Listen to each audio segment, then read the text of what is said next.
so long. We've been waiting for this time to begin. We ain't getting any older. I kinda feel a little younger.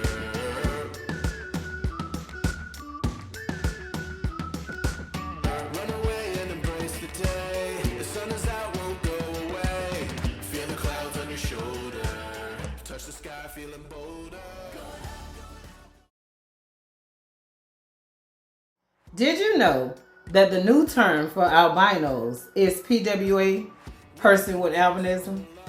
Hi, my name is Stephonia Bush, and in 2026, I'm going to take a deeper glance into the world of albinism through the stories and personal experiences of those that are living with this medical condition. This video series, inspired by my children's book, Hi, my name is, and I'm a person with albinism, will give us a more intimate glance in what it looks like to actually live with albinism. What's your name and where are you from? Well, my name is Sean Ramsure, and I live in the state of Massachusetts Did you grow up in Massachusetts? all my life. Really? Really, really. How is Massachusetts like as a person with albinism? Like, what was your childhood like growing up? I've had my struggles growing up in Massachusetts. Massachusetts is seen as an inclusive state to people of different backgrounds and disabilities. But if you really live in Massachusetts, it's very aggressive. I mean, the mentality is aggressive. You have to think very quickly. Growing up, just dealing with having low vision, that's always been somewhat of a barrier. But the way my parents kind of brought me up, they kind of helped me to feel like I was just a normal kid.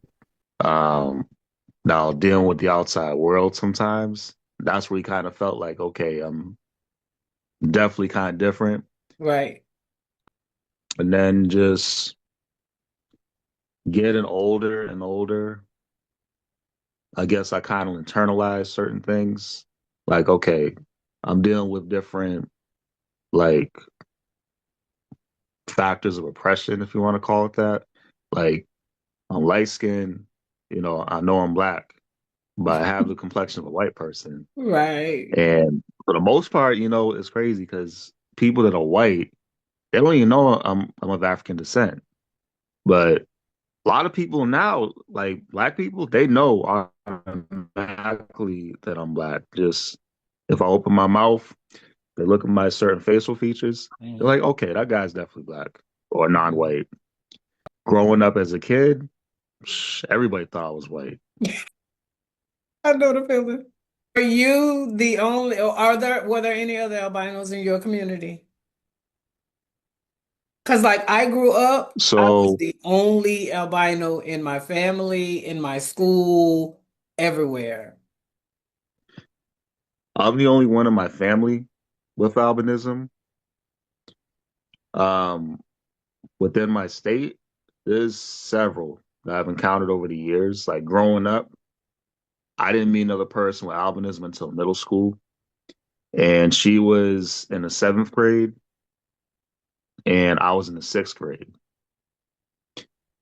After that point, I didn't see another person with albinism until I was, I want to say 17.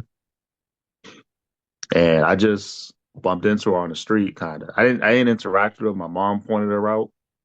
And I'm like, okay, because she was actually a beautiful woman.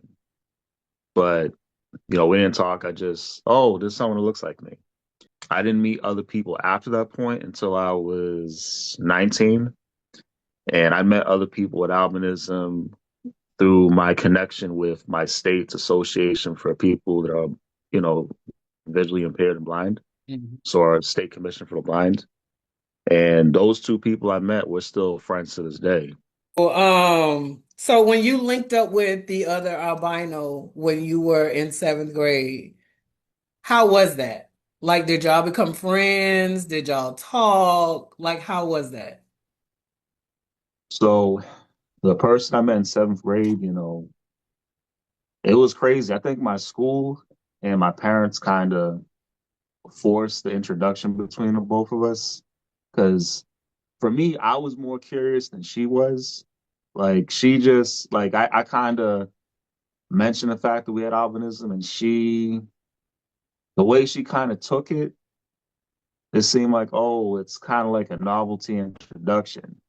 I didn't really see it that way at the time. I was like, okay, we both have albinism. I think this is kind of damn cool. She was like, I mean, we have albinism, but it's not really that important to me. That's what her like kind of attitude was towards the meeting. And we weren't really like friends. You know what I mean?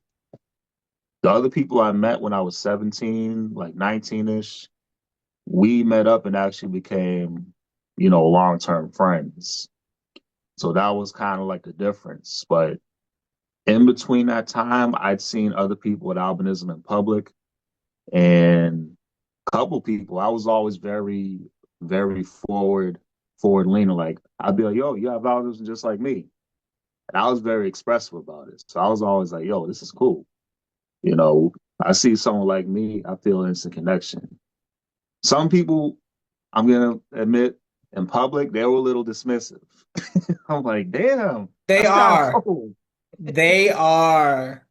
Like, And I could understand that because whenever I used to have people come up to me all the time and, oh my God, I got a cousin that's albino. And I used to be looking at yeah. them like, okay. Like, great. But what was it like growing up as a boy with albinism? Because in my mind, boys don't have the same social structure and guidelines as girls. Right. And so, what was it like growing up with as a boy? Like, did you make friends easy? Were people comfortable approaching you? Were you bullied? Did they pick on you a lot? So for me, when it comes to that, I'd say it was a mixed bag because I was very energetic as a kid, like, for my preteens. But strangely enough, I was actually kind of like a bully. Like, Really? and really, really, I was kind of like a bully. I don't really think me being a bully had anything to do with albinism. I think I had high levels of aggression at that time. And sometimes I'll befriend the other kids that were like bullies in school. And I would pick on some of the other people. And that was just like a phase from like me in like kindergarten. Then after kindergarten, I kind of mellowed out a tiny bit. And I would get bullied, just for being light skinned, looking like a white boy. They call me white boy. And sometimes I'd want to fight or verbally attack when they did that. Sometimes I wouldn't. You basically have like just a playground insults, oh, you white boy, you wear glasses, you four eyes. Hmm. And maybe like 40% of the time I would actually fight. And sometimes I wouldn't, or I'd get in trouble for being aggressive when it came to self-defense. Um, and then as I got older into like my preteen years, going to middle school and high school, I would be self-conscious when it came to dealing with other black women. I'd be like, oh damn, they ain't really thinking I'm cute because it's like the stereotype of like with light skinned people. They Hmm. don't really like the light skinned brothers. They like people that are dark complected. And you know what I'm saying? That's like the colorism aspect of it. Like, Hmm. you're not dark enough for me. Right. Oh, I mean, you look real different. Hmm.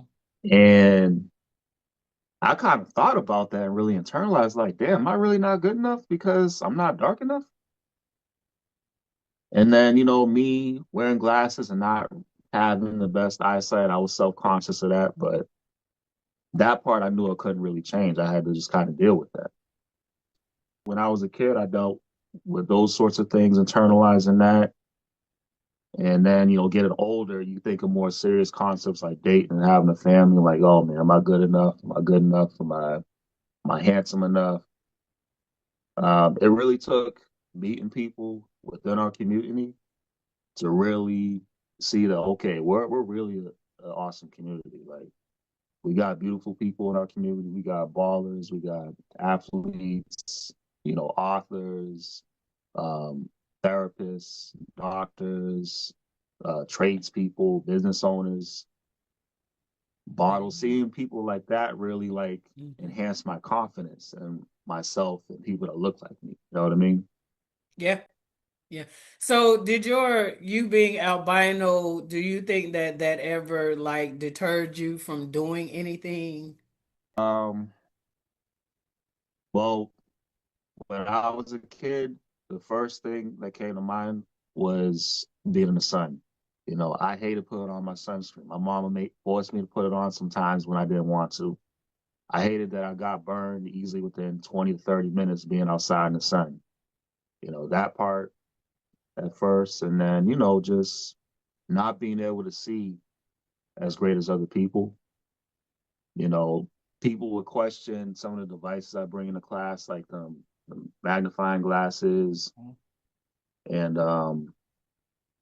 I didn't really feel too much pressure, at least with the visual part of it, because I went to a school where there were a lot of visually impaired people too. So Uh, it's like, okay, this guy wears glasses, he's visually impaired. Now the bullying still continued for people with glasses, unfortunately, but I felt okay, I'm visually impaired. When I got older and I had like serious dreams, I always became self-conscious, like, damn, I don't have perfect eyesight. Am I really going to accomplish my dreams? Am I really going to do what I want to do? And I like when I got to high school, I was like, well, damn, what do I really want to do? I can't see that well. You know, I know I want to at least graduate high school, but what am I going to do by the time I hit college? Because my mom wanted to be able to go to college.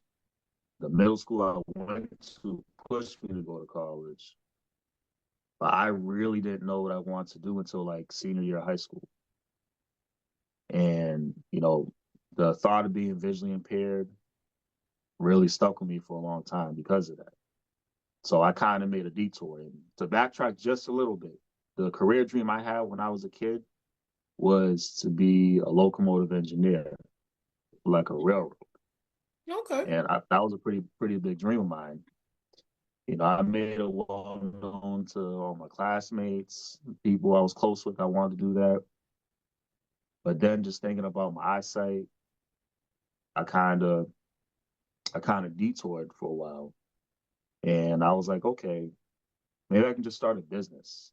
You know, I wasn't sure yet what type of business, but the idea of just okay, I'm gonna make something that's gonna make me money. Maybe that's the ultimate goal one day. But just those kind of setbacks, I kind of felt held me back for a while growing up. What college did you go to? Or did you go to college? I went to college. I went to a college out here called the Wentworth Institute of Technology, and my major was business management. Oh, nice. Did you start the business? I did start a business. Um, was it the original business that I wanted to start? No. My original business idea was start a clothing store for suits, then a limousine business, then a chauffeuring business for limos. Then I detoured into starting a moving business. And I didn't start that business right away. I started that business in my mid 20s. When I initially graduated college, I worked for like a consulting company, doing office work for like 6 years. When I got dissatisfied with that, with the money, that's when I really pushed myself to start my moving business. So do you drive? I don't have a license yet. I do have a learner's permit. Like I've that's been like a stop and go journey for me too when it came to driving. Like I first got behind the wheel when I was 17. I 17? No, 18. Just practicing in the parking lot with my mom. Then when I became medically approved to drive, like 5 years ago, from my eye doctor. Mm-hmm.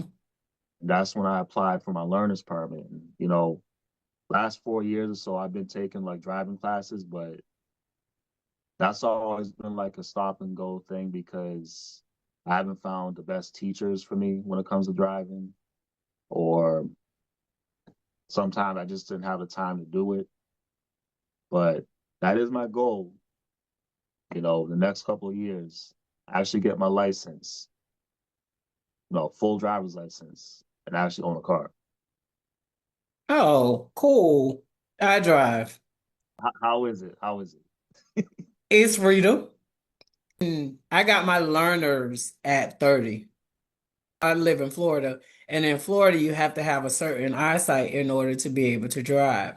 So, Right. in an effort to get my license or to qualify, I got LASIK surgery in 2004. And of course, with our vision, you're not going to get 20/20. But all I Right. needed was 20/70 in order to be able to get a license. And so it did improve my vision to 20/70. And I was able to get my learner's permit. I was 30. And then I was very apprehensive about driving because, like you, I was like, my eyesight is not that good. And there are certain things that I still, to this day, I can't see, like street signs and all of that. I can't see it until I'm right up on it. But what I found Right. out is that cars are big and you can see cars, Hey, which is what my issue was. I was like, because my eyesight was what it was, I didn't know if my reflexes would be well enough to drive. And so I was like, I watch people stop on a dime. I watch people, escape getting hit. And I'm like, oh my God, I can't see like that to be able to see somebody coming up on me and all that. And then I had issues, but I was like, I can't see out the rearview mirror and out the side view mirror. So I'm not going to be able to get over. I'm not going to be able to do all that. But in actuality, you can. And even though the mirror is all on the other side of the car, you can see out of it really well. And so I got my learner's permit at 30, and I didn't start driving until I was 39. That's when I finally got the confidence and what gave me the confidence is I went to go and get my driver's license the first time and failed the test, failed it. And I was so mad that I was determined after that to get my license. And I've been yo, driving now, I'm 50, I've been driving now for 11 years. And when I tell you, absolutely love it. It's just something about being able to get in the car and go when you want to, leave when you want to, come back when you want to. Just that is I love it. see this you a role model now. So now I'm gonna ask you, you don't drive. How did that work for the moving business? Great question. So, with moving, it depends what type of moving you're doing. Like, you could just be like a labor only mover, or you could just do the full service where you driving and doing the labor and all that stuff. When I first started out the moving business, I started an unregistered version of the business where I'll put up ads on Craigslist and tell people, hey, you need extra hands to load your truck or unload your truck. Me and my friends can help you do that.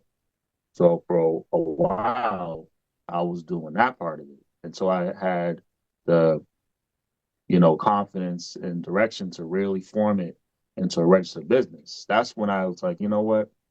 I'm gonna actually have trucks really involved in the business. And I don't drive the trucks. What I do is I rent the truck out in my name, and I have someone I work with as the driver.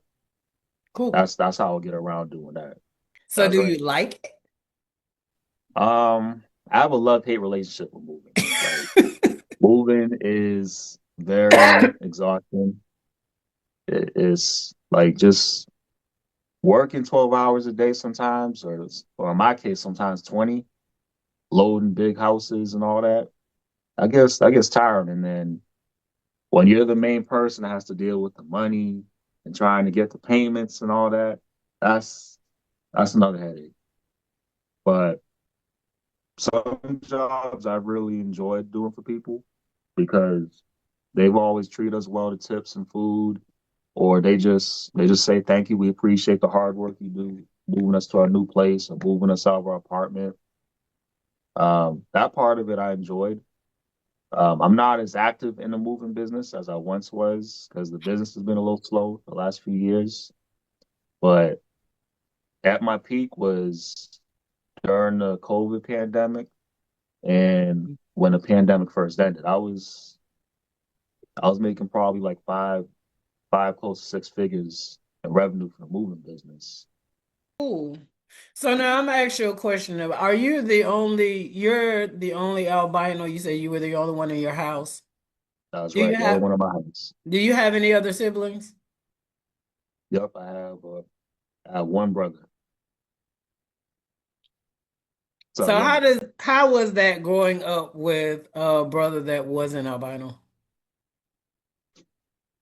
I mean he never bullied me because I was the older one. You know, like when it came to people's perceptions of me, Hmm.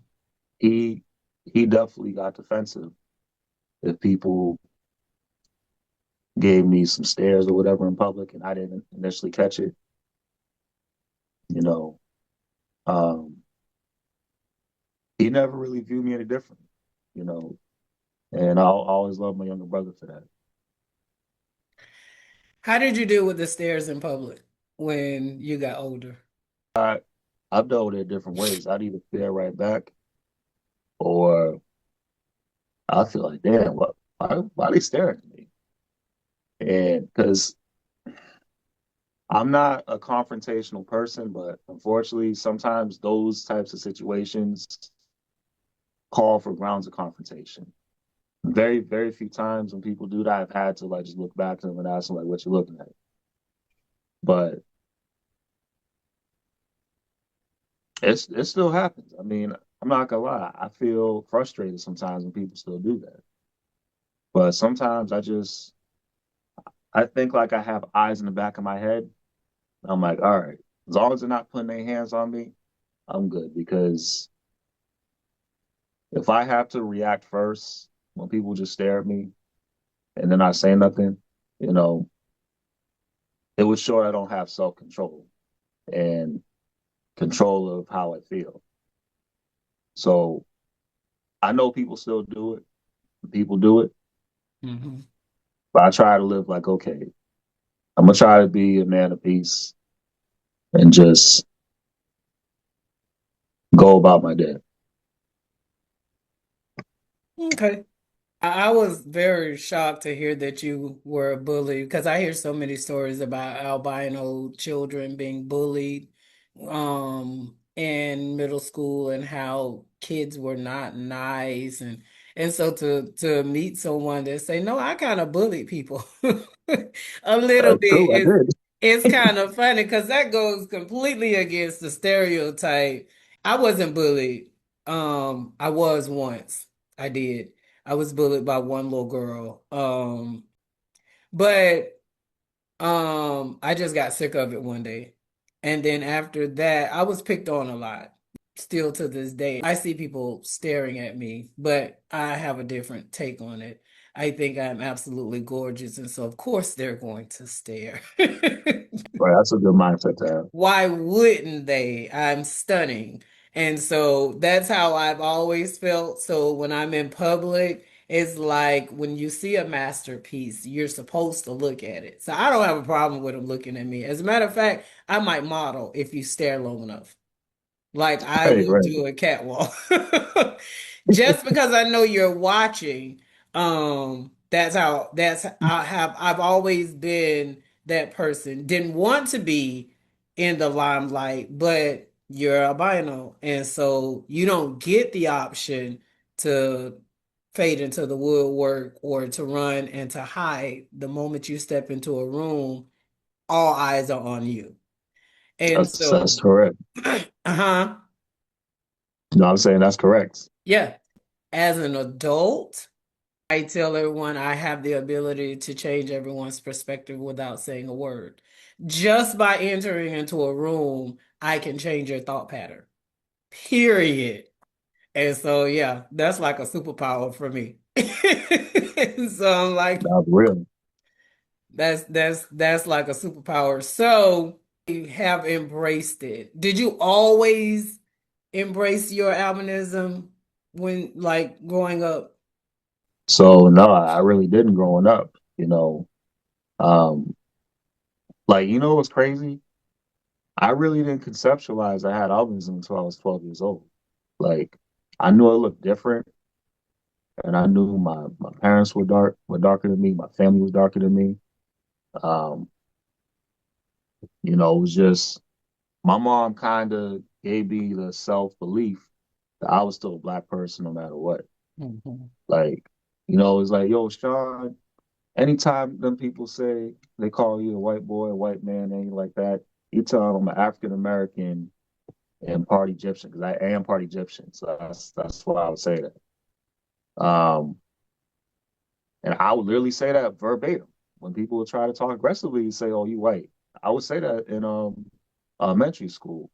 Now, I didn't know I had albinism until I was out in public one time when I was 12, and I think some people, a couple kids asked me, yo, you white?" I'm like, "Nah, I'm black, man." And it was like, "Wait, Mm. are you albino?" And then I asked, "The hell's albino?" I literally Oh, said wow. that because I didn't know. I really didn't know. And then I asked my mom, like, "Yeah, you have albinism," because I never recalled her telling me I had albinism prior to the age of 12. She just told me I was, you know, I'm African American. I just happen to, be very light complected. And You like then skin. from that point, I really studied more of my condition. And then obviously meeting other people like myself and you and me, that's what really grew my curiosity and really me fully embracing who I really was. I think my mother told me when I was little, but she never used it as an excuse for why I couldn't do something. Like I was 15 years old before I knew that I needed to wear sunblock. And asked me how I found out. You got I burnt? was sunbathing one day in the pool for 4 hours. I'm talking high noon. I'm in the pool from 12 to 4, laying on my back, just soaking up the sun. I was like lobster red. She never stopped me from doing anything. And so, albino to me just meant I had light skin and light hair. That was the extent. It wasn't until I got older that I realized that there were other things that came along with that, like my poor vision. I just thought I couldn't see. So What's crazy though? I think in a certain angle, a lot of people wouldn't even have figured out albinism either though. I don't know if you ever gotten that. say that again. So I feel like maybe if someone really didn't know you, some people probably wouldn't have figured out albinism either though. Right? I don't look like I have autism. I mean, I'd say in a certain light, not fully, but then again, I think really learning about the condition, I found out like several years ago, there's like supposedly 7 different shades of albinism. I didn't realize Yeah. that. Yeah. Isn't that crazy? That's crazy. I remember being on Facebook and seeing albinos with brown hair and completely dumbfounded, like, how do you get brown hair? I didn't know that you could, have albino in the skin only, in the eyes only, and like I didn't know the higher the stage, the more health issues you had. Because I didn't connect any of my health issues to being albino. So I didn't really either. Like They they say I have occultaneous albinism type 2, and from what people tell me, that just means you have more of a propensity to have darker hair and darker eyes. Um, I don't know what it means with complexion, but that's the only extent of what I really know about like specifics behind my condition. Like over time, I know my hair and my eyes definitely got darker because my eyes used to be like kind of grayish, damn near blue. Um, Really? yeah, really, really, really. My eyes are like kind of like olive colored now. My hair's getting a little darker. Like it used to be like not dirty blonde, but like light blonde. Now it's like some of it's close to like dark brown, some of it and streaks. So that just comes with aging, I think. Which is really wild because I just assumed that as we grow older, that our hair would go white. But mine Right. is getting darker too. And but I would have loved to see you with blue eyes. Did your eyes change colors when you were little, when you were Someone, younger? couple people claim that happened. I don't really believe them, but they say yes. My eyes would change every color but blue. It changed with my moods, but it wouldn't change blue. That was the one color that I wanted. It would never change to blue. How did you do with the shaking? I still suffer from that, but I feel like when I look in the mirror, I don't really notice the shaking too much, like very Mhm. little. But people notice my shaking and they'll definitely ask questions about it. Um, I think my shaking used to be worse when I was a kid, but from what people tell me, I definitely still have, the little nystagmus and shaking and all that stuff. What age were you when you realized that the people were not lying and that your eyes was really moving? Maybe not 7, maybe like 8, 9, 10 years old. So people commented on it a lot, and we'd have staring contests. they they would take notice of it. I'm like, I would kind of laugh because I thought it was kind of funny. They kind of noticed that, but I'm like, oh wow, okay, I really got them type of eyes, and I figured, okay, I didn't really think it had anything to do with albinism. I thought it was just me being visually impaired. That was just a part of being visually impaired, having eyes like that. But you know, What is one of the funniest stories that you can remember about you growing up with albinism? funniest.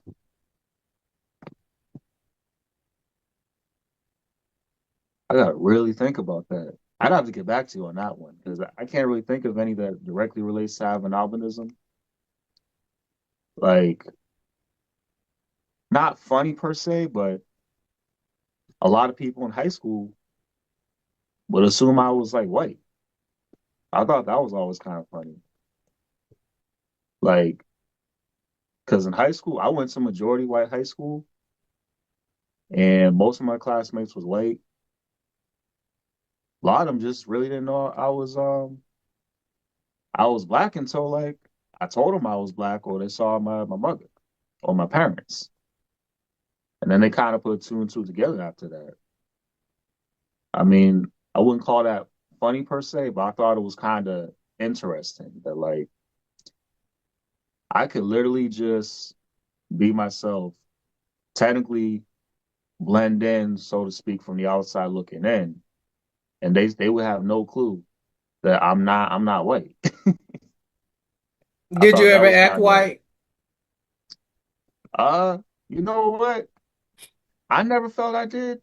Some people thought I did because I was raised to talk like kind of proper, kind of. Oh, okay. And anytime I talk in like any type of slang, I got in trouble for it at home. So that kind of reinforced me to always be good at English. because I used to be really good at English. Like I would get A's in English from like elementary all the way to high school, getting A's in English. So that kind of pushed me to like really talk properly. Now I deviated from that because I still break out in slang when I feel comfortable and relax. Hmm. But that's the whitest thing probably about me is just I tend to talk kind of proper. You said the whitest thing about you. I'm serious. That's probably the whitest thing about me. Well, I enjoyed talking to you. I'm gonna ask you a question. How old are Sure you? Because thing. I didn't ask. How old are you? If I'm you don't mind me 33, asking. 33 years old. I see your profile picture and the way you talk and the way you carry yourself on social media. I just knew you were like a seasoned, like my age. Not that you look my age, but you just don't sound like you sound on Facebook, you sound like you pretty much got life figured out. And so I thought you were older. I was like, Man, I wish I had life figured out. I'm still learning myself. on Facebook, you don't seem like you're, finally getting it together. So on Facebook, like when you do post, sometimes when you're not being funny, because some of your posts are funny, but you just don't come across as like younger, like you like an old soul. Before we go, with everything that you've learned about navigating through albinism over the years, what's some advice you would give to your younger self? Um, a few I could think of is the first easy just being never give up. You know, when life hits you, always stay determined, stay on the right path. If people try to tear you from your dreams, don't let them because there's always going to be a way, even if people say there aren't. Um, and I guess connecting with people within the albinism community earlier on, like I've kind of done it earlier on, but I didn't really connect until like later on in high school. And once I did that, that really kind of opened up my confidence a little bit more in how I perceive my condition and how I go about life. Because they say albinism is a disability. I don't really think it's really a disability because people think of the word disability like in a negative connotation. I just see albinism as just what it is. It's just a condition. Just people look different. You know Yeah. what I mean? Like we're just different shades of black. Now, maybe not always seeing great, you know what I'm saying, would be maybe a stigma of it. But you can live with that stigma and still be a great person and still excel in something else, you know. Mhm. You and me and other people, we're living examples that we're not the end all of what negative stigma is. You know, we can own businesses, we can drive, we can be leaders in our field, we can be leaders in entertainment, um, leaders even in politics, I heard. Um, whatever we set our mind to, we just don't let other people's negative stigma get to you, and always find a group of friends that always have your back. Because I can say for a fact that my mother was my biggest supporter, even when I had doubts about myself. Mhm. Some of my close friends was always had my back in very tough circumstances. And then even the people I meet online and even in person. Because I'll tell you, when I met people in person on Facebook that had the condition and we're all Facebook friends for years or whatever, I'm like, that's really something. That's really cool. It's cool just meeting people you're cool with. And I say that to say, you know, meeting with people who are like you, that really opens up your perspectives on how you go about life with your condition. You know, maybe not everyone thinks maybe the way you do, but then you have a lot of people that share the same experiences you had growing Mhm. up or something similar. They can give you game. They can really help give you a positive perspective on yourself. That I think that helps. Now, maybe that might not work for everybody. You know, everyone's stories might be different, but I feel like maybe what I'm saying might work for a lot of people, I think. Hmm. I understand that. I met an albino guy. Um I met him for the first time at my book launch. But it's just something about sharing a space with someone who you know get it without you having to Of course. explain. It was so cool. And he was cool. He was like you. He's like real cool, real easy, down to earth. And it was just something about us being in the same room, in the same space, that was like empowering just by itself. And I talked to him, just it was like we were old friends. And is I think it's because we have a lot of the same experiences. They were not shared experiences, but it's just something about being with people that you don't have to explain. Like I could tell you some things and don't have to give you a background story. You automatically know because we share the same condition. And so yeah, I'm Course. looking forward to meeting more people on this platform, and I'm looking forward to meeting more people in person because I think I would probably fulfill some of my dreams and my goals and not detoured some of them had I been around people that understood me and that were like me when I was growing up. Now that I've met some albinos, I'm like, yeah, it probably would have been different growing up. Not the albinos that I see in the store, because, like you said, some of them are very standoffish. And I want Right. for us to be a little less standoffish. Like, I understand that we're all battling our issues, but, I want to tell people, like, it's not terribly hard for you to be a little bit more welcoming with people with albinos. My albino friend that I met in October, he said the same thing. He was like, they don't really talk to you much. I was like, no, they don't. And I wish if I could give the albino community, and I know you don't like being stared at, but if you could be a little bit more welcoming to other albinos, that would be wonderful. No, That would definitely. be easier. But I enjoyed talking to you. I I did enjoyed too as well. talking to you. I enjoyed meeting you. Hope I get to meet you in person one day. If I'm ever in the Massachusetts area, I'll let you know. But it won't be during the winter time because I can't stand Right. No, the not now. cold. I'm from Florida. We're cold now, and I'm like 54 degrees cold. I'm like, it's freezing. No. But if I'm ever in the Man, we in Massachusetts the area, 20s out here. huh? We I in the know. 20s out here right Yeah, now. y'all winters are disrespectful. It's Oh very yeah. disrespectful. I don't like being cold. So thank you for allowing me to meet you, Sean Ramsure, right? Yeah, I'm sure. Yep. Thank you very much. I appreciate you. And I look forward to talking to you again. I appreciate you. One love.